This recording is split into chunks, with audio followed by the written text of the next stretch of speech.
From cozy living rooms to buzzing bookstores, book clubs have long been spaces for connection, reflection, and the occasional passionate debate. In this special mini-series of On the Table with Ashley, we're exploring the world of book clubs, how they begin, what keeps them going, and the surprising ways they foster community and connection over time. We've selected 3 long-term book club members to share their expertise, and we'll be learning alongside you about what makes a book club thrive. Whether you're part of a long-standing group or dreaming of starting one, we hope these conversations offer a bit of guidance, inspiration, and the reminder that at its core, reading is all about connection. This is episode 3 with Linda Buday. Enjoy.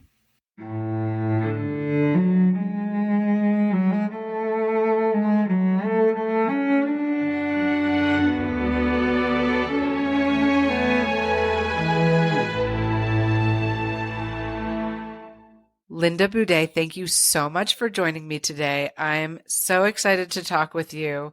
We both have a love of reading, and you have an amazing story about a book club that you were in while you lived in Switzerland. We're going to dive into that. But before we do, I always love to start our conversations hearing a little bit about what kind of kid you were and where you grew up.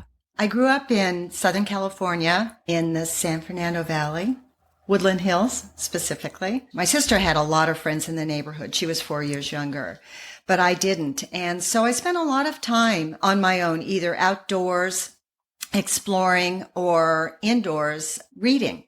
I was thinking back to what the first books were that I read, and they were actually comic books. And I loved reading comic books, and then slowly progressed from there to Nancy Drew, the Hardy Boys, Anne of Green Gables. And reading was just my comfort. Yeah. Feel less lonely. Because, so I was a reader from a young age too. And I remember I would read, my first recollection is the Laura Ingalls Wilder books. And I just remember that it took me to this other place. And that was amazing. Like, you're sitting in your room and you can go anywhere. Right. And that was just such a special thing. I actually recently reread Anne of Green Gables, and it was just as wonderful today. You should try that perhaps. What comic books did you start with? Do you remember? Yes. Archie. Okay. I know that dates me, but that was my favorite. Archie and Veronica and the whole gang. But I didn't read much else. I didn't really stay with comic books for very long. And like you, I read all the Laura Ingalls Wilder books. And in fact, I reread them over and over because I too wanted to just be that little girl in that Calistoga wagon going out west and then settling on the plains. And my father had a bookshelf about the size of the bookshelf behind me, and he had all the classics on the shelf. I remember one summer when I was 14 or 15, I just started taking down a book and reading it from my father's shelf. And that's where I discovered Mutiny on the Bounty and some of those other classics, Dickens classics. And he had a lot of Shogun was another book that I read at a very early age. These were big books. Yeah. Dickens is quite long too. And very long and complicated. He had Lord of the Flies. I read Lord of the Flies at a very early age. And then Heart of Darkness, Grapes of Wrath, Crime and Punishment, The Old Man and the Sea, Treasure Island, Around the World in 80 Days, Gulliver's Travels, Catch-22, and The Godfather. So before I was even 16, I was already probably reading stuff that if my parents knew what I was reading. You never told them? No, I was spending my summers. My parents both worked, and so I would be curled up in a chair in our den and just picking a book off the shelf and reading it from start to finish. I never stopped. I never put one down. And I think I read almost everything in his small library except for the encyclopedias. That's such a wonderful story. And I can imagine you picking a book off the shelf. So did you look at what the books were and choose it in any particular order or by subject? Or did you literally just say, I'm going to take this one? You just grabbed one. And I mean, what a wonderful gift your father gave you unknowingly, I guess. Or perhaps like, I mean, No, he probably, I'm sure he knew what I was doing. yeah. And both of my parents were educators. My dad was not actually an educator. He worked at a school. He and my mother both worked at a private school. He was the business administrator and my mother was a teacher there. And so that afforded my sister and I scholarships at this somewhat elite private school. I think he encouraged it. He wanted to encourage me to read because he loved to read. In fact, I was going through some old family photos about a year or two ago, and I found one of me at a very early age, not a reading age, probably 3. And I was sitting in his lap and he had a big book open and he was reading to me and my mother had taken the picture. It was really lovely. I bet that you have very fond memories of sitting in the den in that chair. Is that true? Yes. Yes. I don't really remember too much about the rest of the house, but I remember my bedroom, sitting on the floor of my bedroom with my back against the bed and reading, or flopping across the bed and reading on my stomach. And then I remember being curled up in my father's chair next to the bookcase and reading there. That's where my love affair with reading started. Did that love affair continue linearly, or have you ever had times in your life where you were less enamored with reading for whatever reason? Yes, it continued through university. That's when I read the Tolkien books. That's when I discovered Stephen King and started reading all of Stephen King's novels. But I stopped reading when I started working.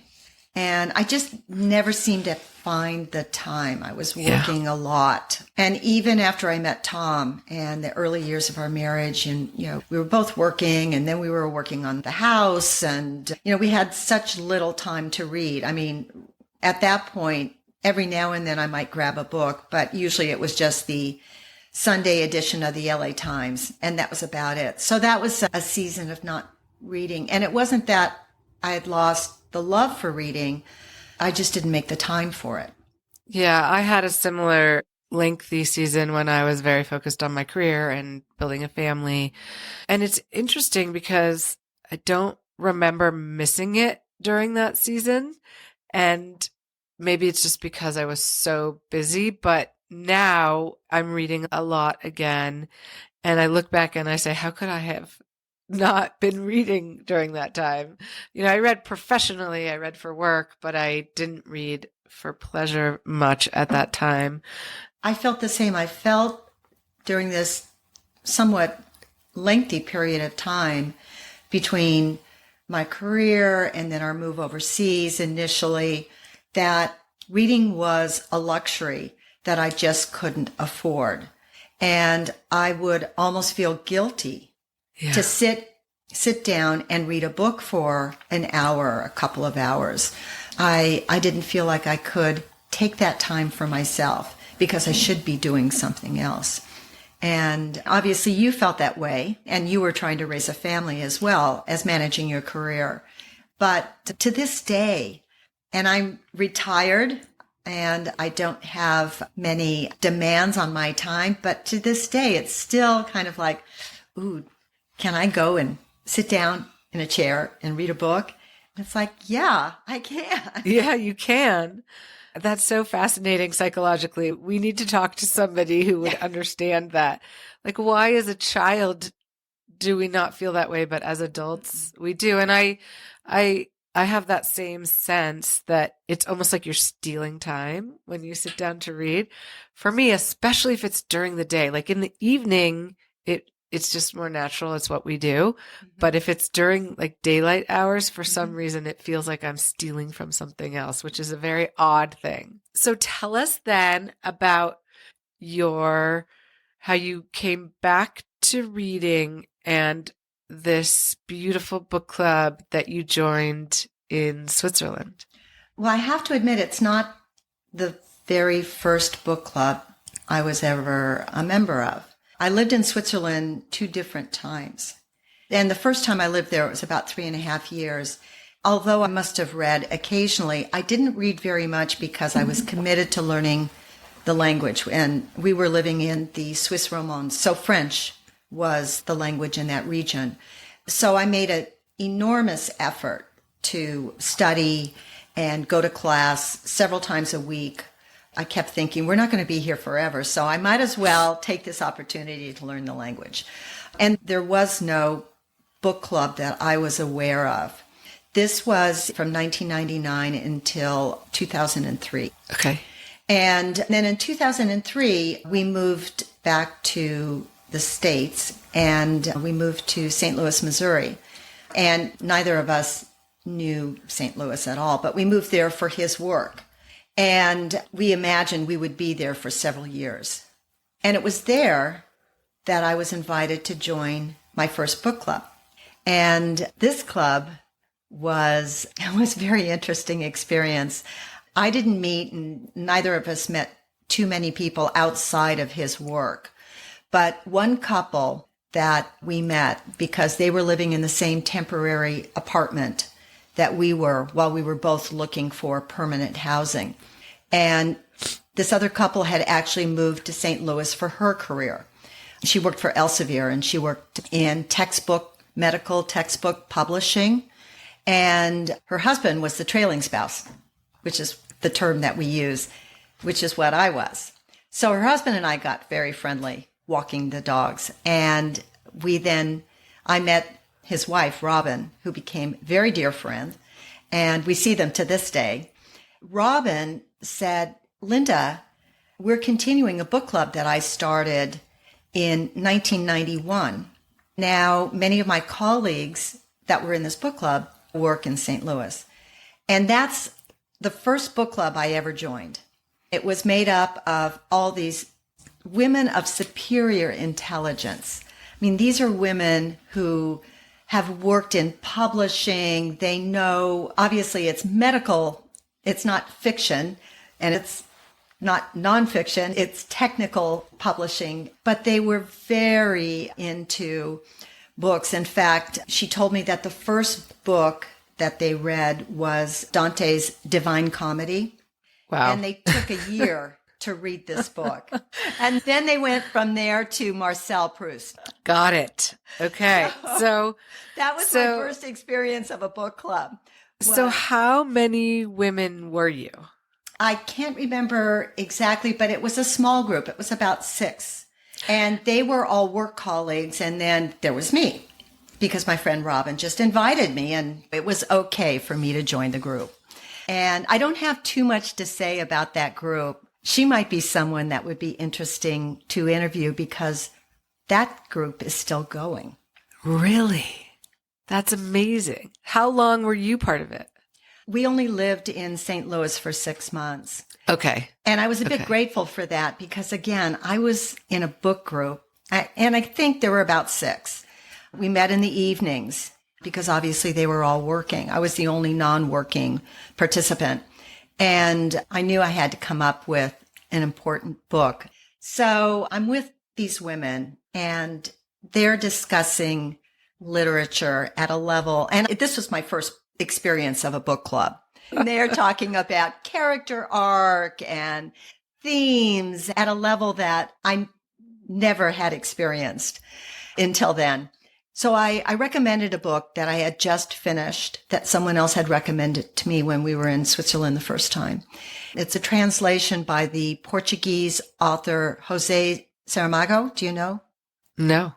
And it's called Blindness. Okay. It's a book that to this day still rocks me to the core. And so I suggested this book, and it ended up being a terrific conversation, because none of them had ever read anything like it before. And I felt that I made some small contribution to this group, but I could see the camaraderie. I really enjoyed how welcoming they made me feel.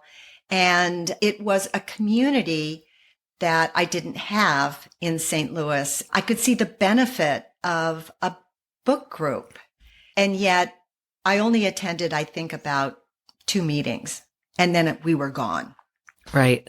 At that point, we moved overseas again, but we were in England and we were only there for 2 years. I was not a member of any club there and I continued to read. I had other experiences.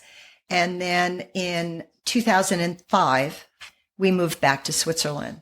It was almost at the end of the year. We moved back in November that I found out about a book club that was started in 2003 by a friend of mine who she and I had talked about starting a book club when I was in Switzerland the first time.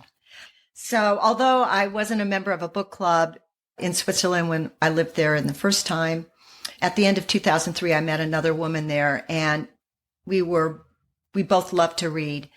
And she ended up starting a reading group or a book group after I left.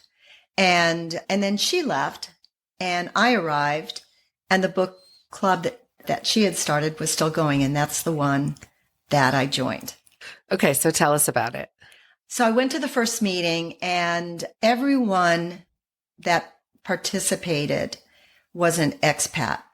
And some of them I knew and some of them I didn't. There were about 8 or 10 of us at that point. It was a mixture of British women. They were all women. And it was a great group. We met around someone's dining room table once a month, and everyone got to pick a book. We met 10 or 11 months out of the year. We took a break in the summer because a lot of people traveled or went back to their home countries. And in 2003, there was no Amazon in Switzerland. There still to this day is no Amazon in Switzerland. It doesn't exist there. And the local bookstore called Payot, maybe you remember Payot from your time in France, had a very tiny shelf of English language books, fiction, nonfiction,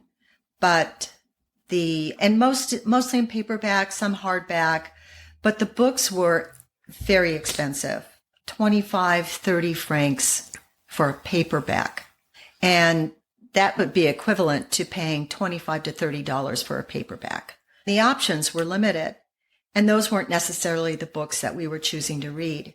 So what would happen is we would select the books for the entire year, and somebody would always be driving back to England to visit their children or their family or whoever, and would take an extra suitcase and would come back with a supply of books. Not one for every person. We would all team up and we would share the same book.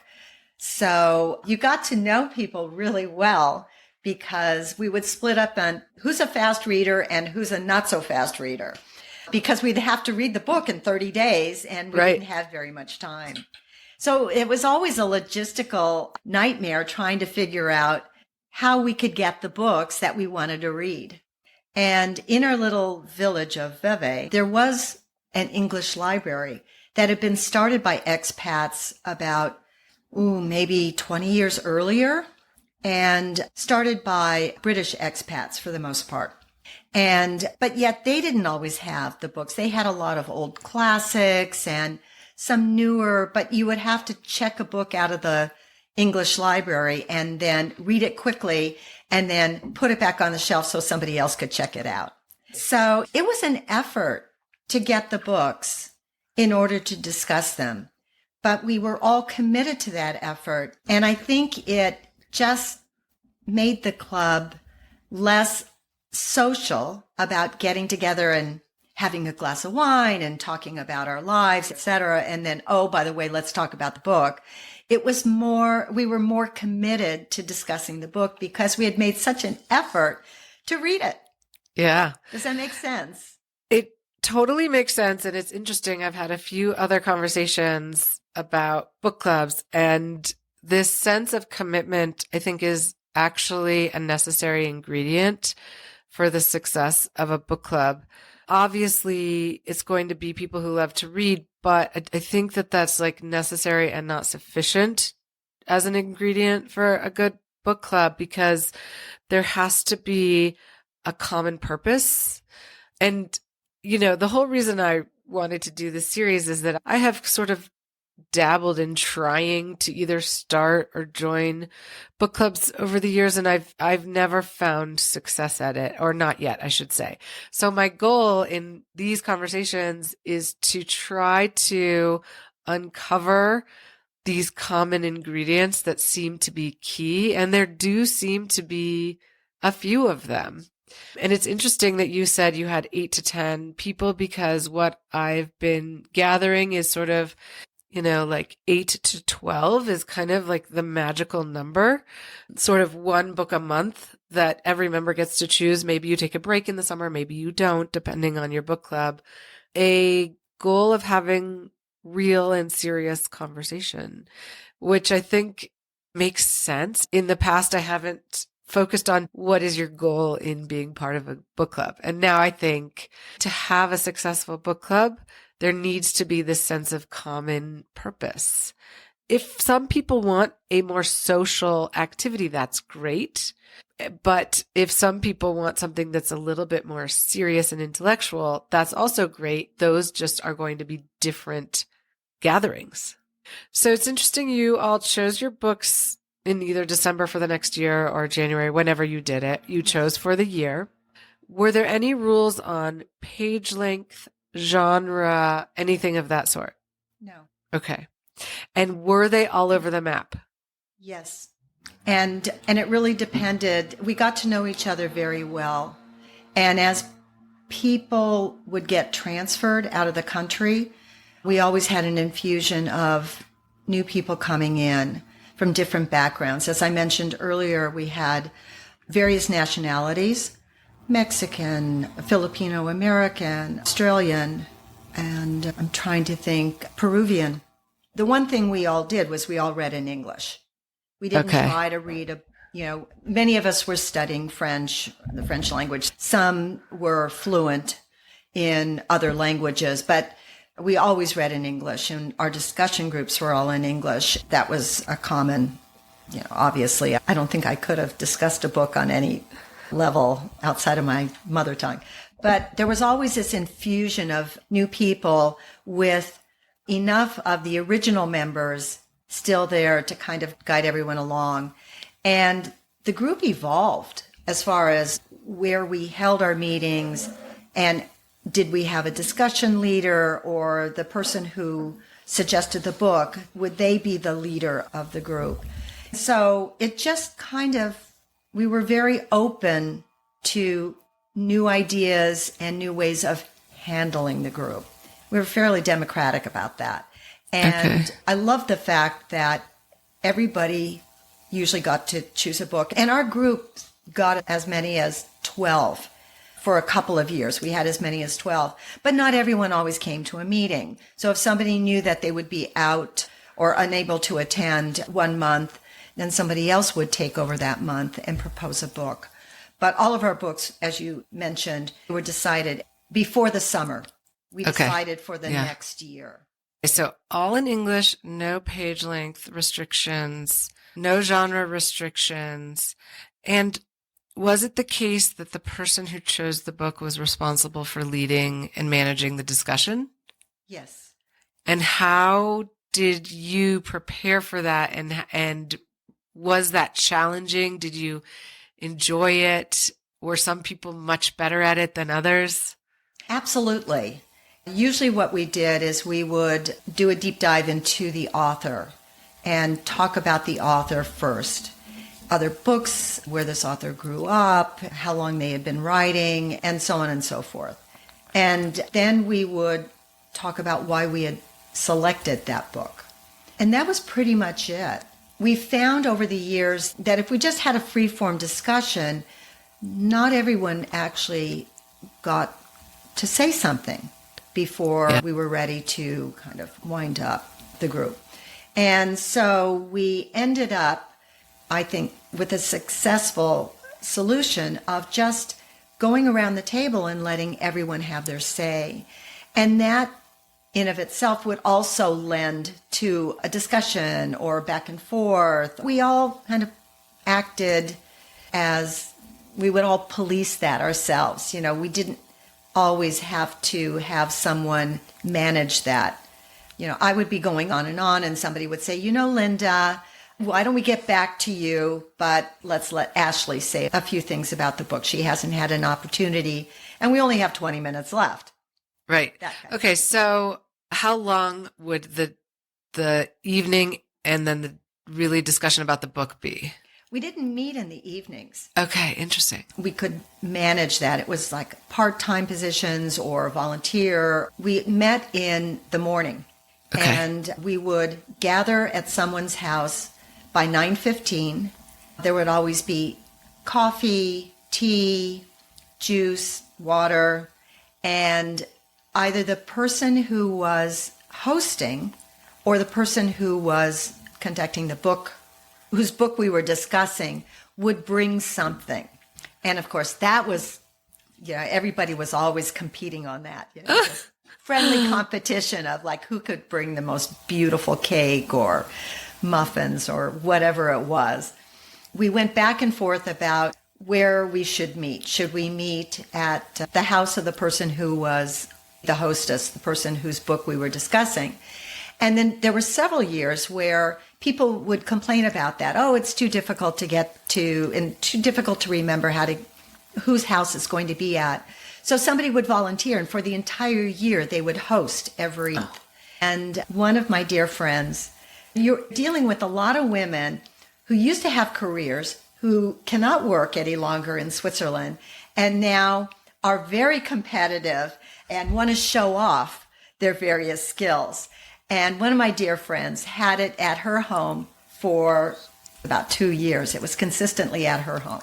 Easy to get to. She topped everyone by whatever the novel was. Sometimes we read nonfiction too, but whatever the book was, there would be on her dining room table the decorations that reflected the theme of the book. Wow. So, for example, we read a book once that took place in the North Pole, and she had an enormous granite polar bear that she had brought back from Canada, and she had dry ice with white snowy fields that she had created with linens and all kinds of things. And it was just amazing. And then another time we read the memoir, Gabrielle Hamilton's memoir of Blood, Bones, and Butter. Have you ever read? I actually haven't, but I have books to add to my list, so I'm excited. Oh, yeah. It's a great memoir. And so she had test tubes filled with blood, and she had doggy bones spread out to be the bones. And she was incredible. Another time she did an arrangement of beautiful fruits and vegetables and an entire crab, not a live one, but a dead crab in the middle of her table, because we were reading that novel. I think it was called The 100-Foot Journey or something. It took place outside of Paris, and it was about a chef. So we would start the meeting promptly at 9:30. So you had from 9:15 to 9:30 to have your coffee, to chat, to have a bite to eat, and then we would get started. And then when would it end? Would it wrap at a specific time? About an hour and a half. Okay. We gave ourselves until, it was about an hour and a half. Okay. And then another question, I'm guessing this was a bit all over the map, but would one person perhaps want to talk about a specific character in the book and what that meant to them from their own life or what they were going through right then? And somebody else would want to talk about what time period the book was set in. I mean, were people choosing entirely different things about the book as you went around the room? Yes. Again, it was just a very open discussion, and there was no judgment. Many people came prepared with written notes. Yeah. And that always impressed me because I didn't always do that. But we had some of the most thoughtful discussions because other people would be very prepared and want to talk about the character or want to talk about the time in history. The reaction to the book was always a highlight. And I would tell you that some of our best discussions were about the books that nobody liked. Go tell us more about that. One time we had a discussion that upset the individual who had selected the book. The meeting was at her home. She had gone to great length to make sure that we were, she had set everything out for us and everything was very well prepared. And she was excited to talk about the book, and no one liked the selection. To this day, I remember the title of the book. It was called Fram. And why did people not like it? It just was laborious, and I don't think it was well written. It was something that I don't think that she had read before, and usually she was always someone who prepared well for the book club. She put a lot of time and effort in selecting the books. And it got to a point where she had tears in her eyes. And then we realized what we were doing. Because she felt so badly that nobody liked the book. Interesting. She took it personally. Okay, interesting. And because all of us just almost kind of collectively ganged up on her. Yeah, yeah. And then we pulled back and we started laughing. And it ended up being a discussion that went on as to why we didn't like the book. And yet we had all read the book. We had all slogged through it. And so it's one of my best memories.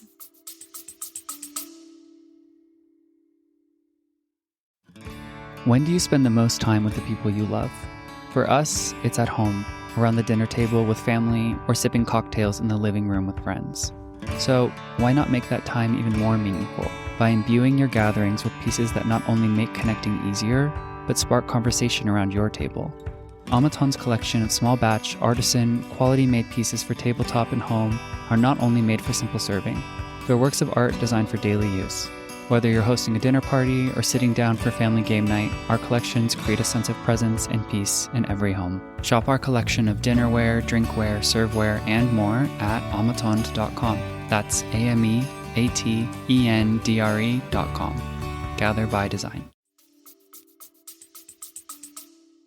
Well, this also brings up another element that seems to be a theme, which is if you find a book club where you have commitment and common purpose, you tend to build very strong relationships. So even though this woman was initially hurt and, the rest of you sort of probably it was just the way you were feeling, like you really didn't like the book, you noticed it, you stepped back, and it ended up being a very positive and strong experience. And this is something that I'm hearing in other sort of similar book clubs where there's this common purpose and commitment, is the friendships become very deep. Maybe it's because of the common purpose and the commitment and the love of reading and the vulnerability to talk about all these different kinds of books and different genres and what it might bring up for you in your own life or in your past. And if you're in a really good book club, I think you can do that. And then you're growing as a person and building these really beautiful relationships. I think it's important that the group be supportive of one another and respect one another and listen to each other, because I've attended a couple of meetings of a book club in Park City, Utah, and I would never open up there. Yeah. Because I don't really know the other participants, and there's not an opportunity to get to know them beyond just discussing the book and then leaving. It doesn't appeal to me, because you do expose yourself to these other members, and especially when you're choosing or making a selection of a book, it can be very personal. And if other people don't like it, you're almost like, why didn't you like that? That was really a good read. So right. I think that having that trust takes time. And that's why I think the most successful book clubs are the ones that have been going for a long time, where maybe it doesn't start off where people feel that they can be vulnerable, but after a couple of years, you get to that point. Yeah. Even sooner. So Is this book club still going? And how long were you part of it? For 16 years. 16 years. That's amazing. It's still going. That's it was amazing. Started in 2003. Okay. And it's still going. Many of the members I still know. Do you keep a list of the books that you read? I was actually going to ask you about that. So I'm not wonderful at it. I've started a list on my computer, but I don't always update the list. And I haven't, been part of a long-term book club, but do you have a list of all the books that you read? I started off with a book like this because I was starting to forget. Yeah. And it's really nice to have all the books written down. I had my mother come to visit once, and I just had her write everything in this book. And then in our club, we started printing out the list of all the books that we've read. Some of them I've made notes so that I can remember what the book was about, but it's really nice to have. I am so happy I have this record of what I've been reading, and I've continued to have a record. So the books that I'm reading currently, I've been writing down and indicating the year when I've read them and the author, the title, the author, and sometimes a little bit about the book. But it's really nice to go back to. I think I'm going to do that. I think I'm going to get a notebook like that instead of trying to do it online and just keep it by my bed. I mean, it will be impossible to go backwards, but I can go forwards that way. So you were part of this book club for 16 years, and you only left the book club because you left Switzerland. That's correct. And this is another thing I talked about with actually Dylan's grandfather, with whom I also spoke and has been part of a book club for 35 years. You have to be there in person. It doesn't work to Zoom into a book club. I mean, perhaps that works for some people, but that the in-person camaraderie and ability to connect is also an essential ingredient. Do you agree with that? I do, but I saw one of Tom's nephews, who we're both very close to, and his wife recently. And we were just having a conversation, and they mentioned that they were both in a book club. He's 38 or 39, and she is turning 40 this year. And I went, "You're members of a book club?" They're both still working. They both are in a rock and roll band. They have very busy lives. And I said, "You're in a book club?" "Ben, Kat, you never told me that you were in a book club." And so I found out a little bit about their club. And they meet online, not by Zoom. They meet on a platform called Discord. Yep. And apparently Ben is also a big gamer. And so he was on the platform. He was on Discord with a lot of other gaming friends. And he said, just randomly, it came up once, would you like to start a book club? So I think he said about 12 or 15 of them started a book club on a channel on Discord, and they have an administrator. They're all in different time zones, so it works for them. But he would much prefer meeting in person. They meet once every 4 to 6 weeks. It is so new school. My book clubs have been old school. This is so new school. They have a random number that you submit the books that you would like the group to read. And there's some sort of a random number that goes brrr, and it comes up, spits out whatever book they're going to read. And he's been extremely frustrated because none of the books he's recommended have been read yet. Interesting. And he feels slighted.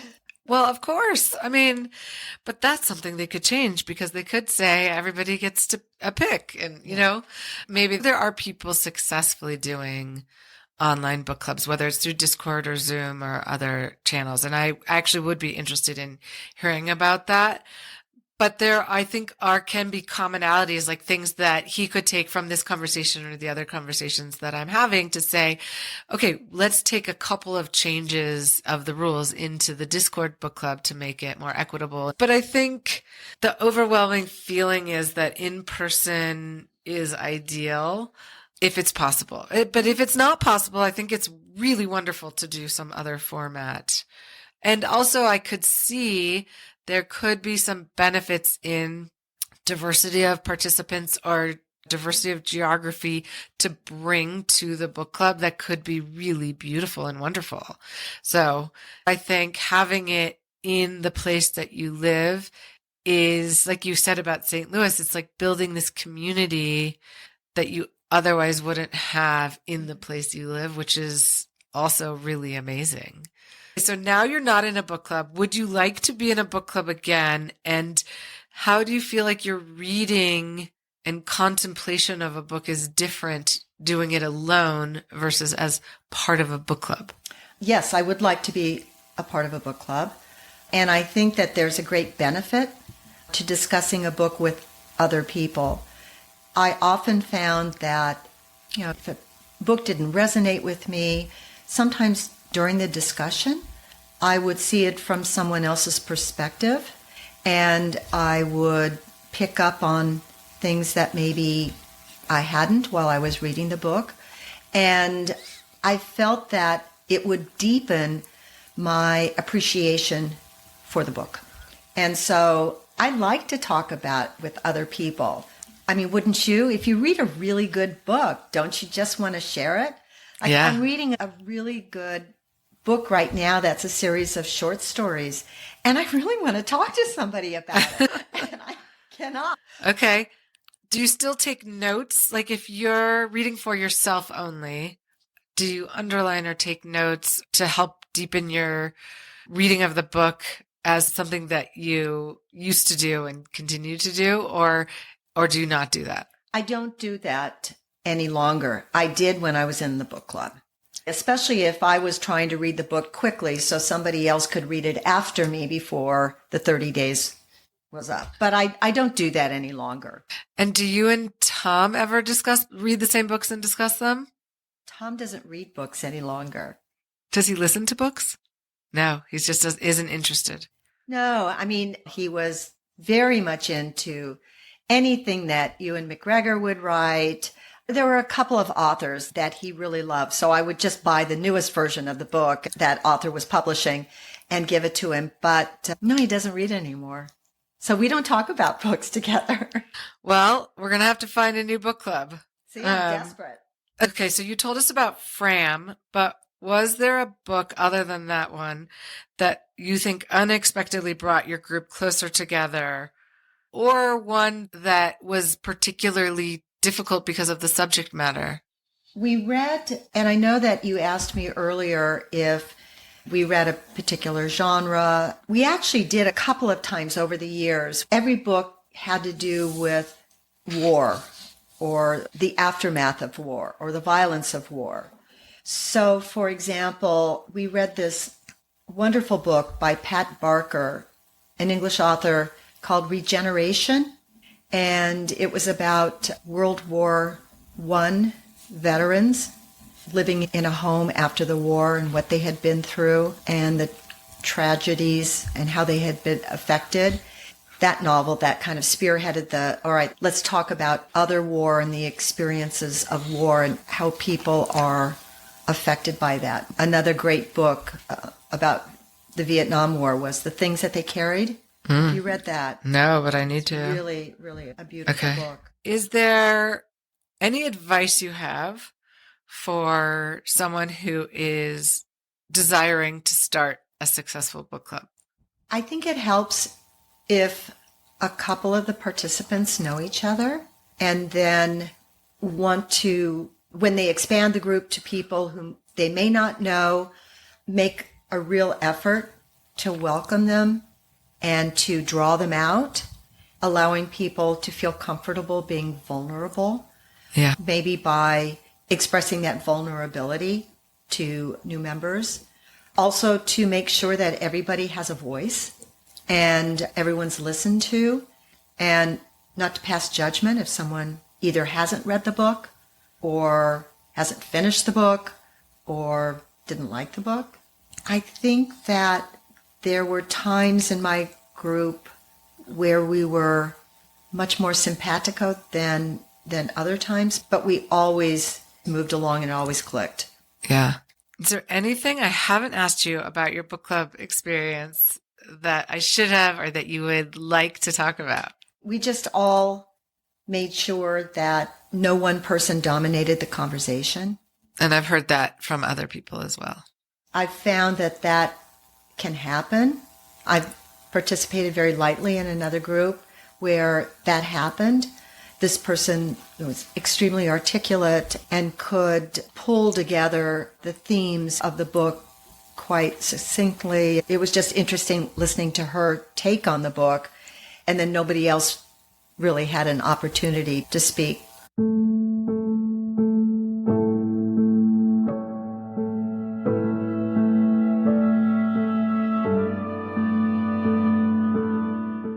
At the end of every episode, I like to ask my guests the same 5 questions. As we explore in my brand, Amatant, objects can hold a lot of meaning for us. They can tie us to the past, enable us to enjoy the present, or even sometimes take us into the future. Can you share an object from your life, whether you still have it or not, that holds a lot of meaning for you, and tell us why? When I was growing up, I spent a lot of time with my grandmother. I could ride my bike from my family home to the library, and then it was a quick ride past the library to my grandmother's house. So I would sleep over, I would have meals with her, and she was a widow at this point. And there is a blue bowl that I always ate my oatmeal in, and a spoon, and that was my spoon and my blue bowl. And I have that bowl and spoon to this day. And I've taken it from place to place where we've lived, and I still use it. And whenever anybody who might be staying with us would take it down and use it, I would say, "Oh, I'm sorry, but you can't use this bowl." And so I would hide it. It takes me back to my childhood and takes me back to my wonderful memories of my grandmother. So is it still among the things that you use regularly, or do you just keep it aside so nobody else will use it? I have it in the kitchen cupboard, but I don't use it as often anymore because now I'm afraid of breaking it. Right, of course. I have a stone floor in the kitchen, and so I'm just afraid it'll drop and it'll shatter. That's such a beautiful story. And it is so amazing. I think I've said this before, but we had a cookie jar in the kitchen growing up that was a rabbit. It was like a ceramic rabbit, and the ears came off and you put the cookies in. And it was like all those like mustard and avocado colors, of that time period. I don't have that anymore, but I have these memories of it. And then, I would look inside and like, what kind of cookies did my mom get? And there were certain kinds of cookies she would get, and I had favorites. Anyway, I just think it's just so amazing how objects can hold these memories. They just become these vessels for memories for us and can take us back to these wonderful times in our lives. Can you also share a favorite tradition? It could be something from when you were little, or something that you do with Tom today, or anything at all. I have 2. The old tradition is ever since my sister and I grew up and out of the house and then married, we have exchanged a Christmas ornament with each other. So even if we would give each other another gift, there was always a Christmas ornament. So my sister would give me, most of the time my sister's Christmas ornaments would be the glass-blown ornaments, but she loved giving me whimsical ones, like a pickle. Or a panda bear, or the Statue of Liberty when I was overseas. She would send me Americana glass-blown ornaments. And I would always try to send her something that was beautiful, in my opinion, beautifully ornate, hoping that she would get the message that I didn't like the pickle, nor did I like she can't listen to this podcast, by the way, nor the Statue of Liberty. And she never took the hint. Every year I would get something kind of crazy. And you still put them up on the tree? Not all of them. But we haven't spent Christmas together for a long time, so she doesn't know. And all right. My new tradition, as you know, I don't have any children, but I have great nieces and nephews now. And when my first great niece was born, every time I went somewhere, I got a postcard and I sent her a postcard from when she was a baby. And so when my great nephew was born, my other niece had a little boy a little more than a year ago. I started doing the same. So wherever I go, I buy a postcard, which is getting to be a very difficult thing to do because nobody sells postcards anymore. But I find a postcard of that location and I write on it and I write the date and I send them a postcard. That's wonderful. And I never told my nieces that I was going to do this. I just started doing it. They both have saved every card that I've sent to their children since I started. One of my nieces is 8 now, and the little boy is almost 2. So he doesn't have quite as many. My oldest niece has a card for her daughter from when she was a baby until now that she's 8. That's wonderful. Several years ago, we were in Italy, and my son Alex really enjoyed history that year. And he wrote a postcard to his history teacher from the Vatican, and we mailed it from the Vatican. And we saw her at our older son's high school graduation, and she said she still has that postcard up on her wall. And it might be the only time a student did that. And it was like so moving to her. So sometimes these very small acts can have a really outsized positive impact on somebody else's life. So absolutely, it's really nice to never forget that and to do those small things. So I love that tradition. Are you in a phase in your life where you enjoy entertaining in your home? Why or why not? When I moved to Europe initially, I didn't know how to cook. And I learned how to cook over there. And I really do love to entertain in my home. And we haven't done it as much as I would like to because it seems like when we moved back to the States, everybody likes to go out to dinner. Not just in Utah, but also in California where we have a home here. And everybody likes to go out. And so when I do have people in my home and I have them there for a meal, I really try to make an effort. And I love having people over for dinner because I love cooking for people. When you're in someone's home, you get to know them better. You walk around their rooms. You look at the photographs. You look at the things that they display. And it leads to a better understanding. And it leads to a lot of great conversations as well. Yeah, absolutely. Okay, well, we've talked about a lot of books, but do you have one or two top resources? Could be books or websites or podcasts or anything that you can recommend to listeners? Did you read Barbara Kingsolver's novel, Demon Copperhead?